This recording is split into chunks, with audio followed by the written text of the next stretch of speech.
ব্যবসার 10টি ভুল সিরিজে আপনাকে স্বাগত।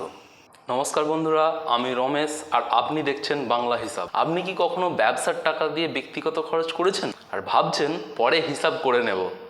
যদি করেন তাহলে এই ভিডিওটা শেষ পর্যন্ত দেখুন। ব্যবসায় একটা বড় ভুল সাধারণত দেখা যায়।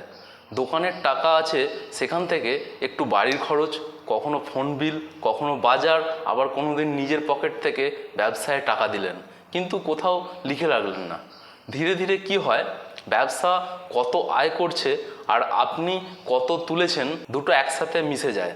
তারপর একদিন মনে হয় ব্যবসা চলছে কিন্তু টাকা জমছে না কেন। চলুন একটা উদাহরণের মাধ্যমে দেখে নেওয়া যাক।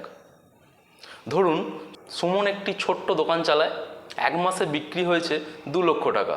ও ভাবছে এই মাসে ভালোই গেছে, কিন্তু মাসের মধ্যে ব্যবসার টাকা দিয়ে বাড়ির বাজার, ফোন বিল, ব্যক্তিগত খরচ, ছোটোখাটো কেনাকাটা সব মিলিয়ে সে 30,000 টাকা অলরেডি খরচ করে ফেলে, কিন্তু তার কোনো হিসেবই রাখেনি। মাসের শেষে লাভ হিসাব করতে গিয়ে দেখা গেল আসল লাভ কত কেউ জানে না। এখন প্রশ্ন, ব্যবসা কম আয় করেছে নাকি টাকা ব্যবসা থেকে বের হয়ে গেছে? উত্তর বোঝা যাচ্ছে না।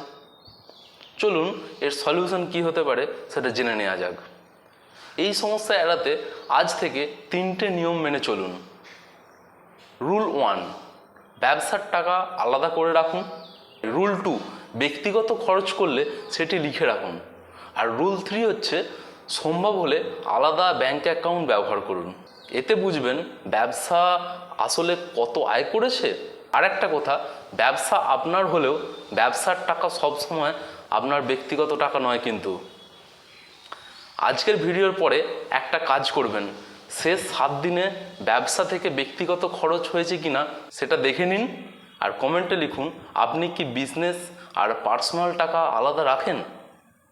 পরের ভিডিওতে আমরা দেখব লাভ আছে কিন্তু হাতে টাকা নেই, মানে ক্যাশ ফ্লো প্রবলেম।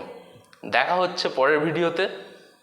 যদি ভিডিওটি ভালো লেগে থাকে তাহলে একটা লাইক করে দেবেন, আর এই ধরনের ভিডিও পেতে অবশ্যই চ্যানেলটিকে সাবস্ক্রাইব করে নেবেন। ধন্যবাদ।